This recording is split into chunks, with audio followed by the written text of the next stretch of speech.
everyone, Christina here. Welcome to day 8 of the holiday card series for 2017. Today I'm going to be using the Christmas trees die set from Simon Says Stamp, as well as some Tombow markers. So Simon sent me these sets of markers. These are brand new sets that Tombow has put together, and they're different color combinations. One is the Galaxy palette and the other is the Pastel palette. So I'm going to use these two marker sets today to create some really simple watercolored cards today. And I'm going to start out with the Galaxy palette first. I'm going to set those others aside and just pull these out of the packaging. I'm going to use most of the colors that are in the set, but not all of them. Have some Strathmore cold press watercolor paper taped down to a board. I just used some blue painter's tape to hold that in place. And I'm going to do some ink smushing using a plastic bag. I'm actually going to use two different methods of using plastic or cling wrap. So this first one, I'm just using a plastic sandwich bag, and I'm scribbling on different colors of these markers. And in my mind, I'm thinking I want colors that mix well together to be next to each other. So I've got the green color and then going into this blue. I'm going to bring in a little bit of a purple shade as well. And I'm just kind of making it almost like rainbow order, because if you put two colors together that don't blend well, you're probably going to get mud when you go to mix the colors. When you kind of flip this sandwich back over and start smushing, you'll get kind of a muddy area, and we're trying to avoid that. So think ahead, try to put colors that would be next to each other on the rainbow by each other with all this scribbling. So I'm taking a spray bottle. This is the Distress Sprayer from Tim Holtz, and I'm spraying my sandwich bag so there's lots of water. Then I'm going to very carefully flip this over and smack it down onto my watercolor paper. And the thing that I love about using a sandwich bag for this is that the plastic is very pliable and you can move it around and see where all of that ink is going. You can really smush it and get a nice even coating of color. I'm going to lift up the sandwich bag. I'm going to clean up some of the ink that's on the sandwich bag as well as around the outer edges. And then I'm going to take my heat tool and dry this.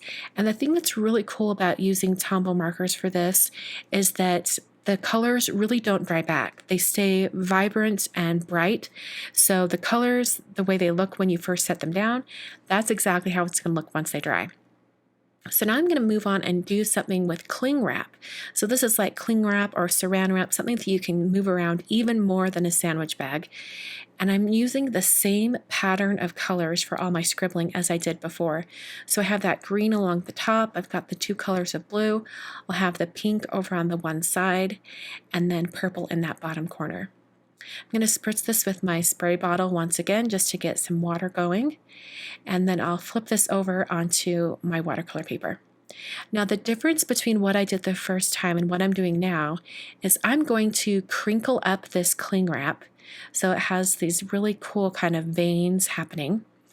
And I'm actually going to let this dry for a little bit. You can let it dry for an extended period of time so it's completely dry, or you can do what I'm going to do today and just let it sit there for a while until the color has really spread, and then kind of help it along with the heat tool. But for now, I'm going to set this aside while I work on my other piece. So I'm going to do the same exact steps that I did with the Galaxy palette markers, but now I'm going to use the pastel set.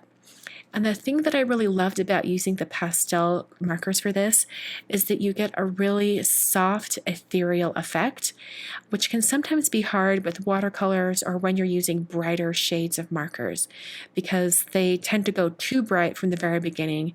And as you know with a watercolor, once you've gone too dark or too saturated, it's hard to really pull that back.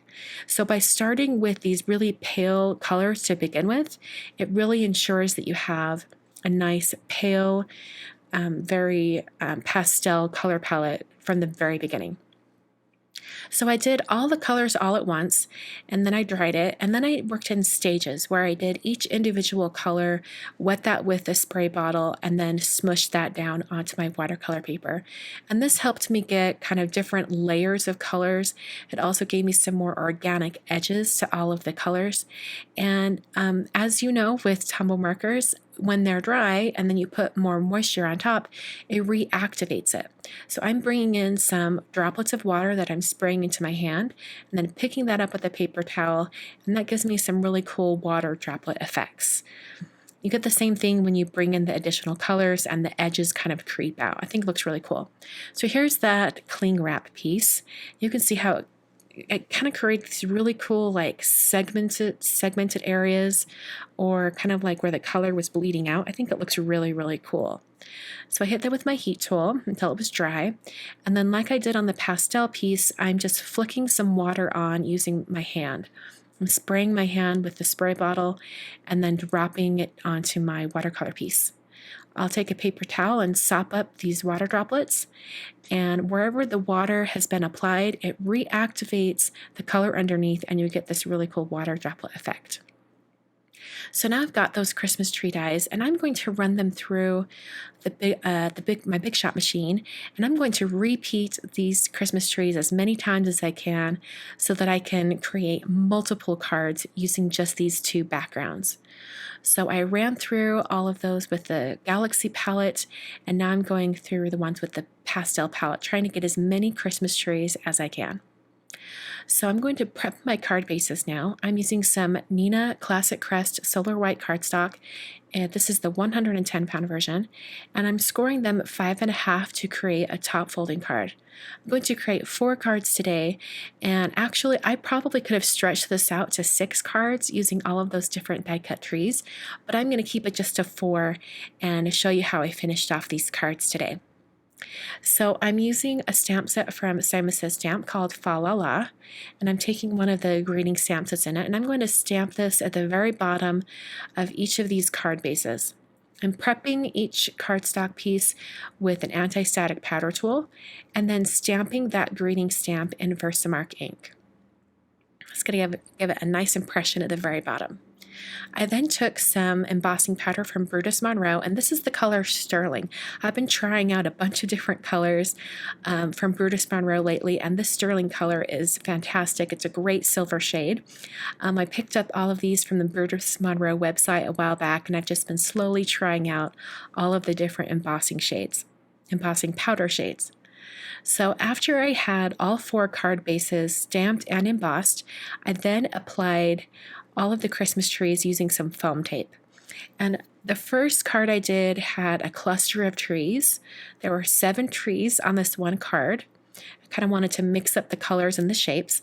And then on the second card for the Galaxy palette, I just did 4 trees.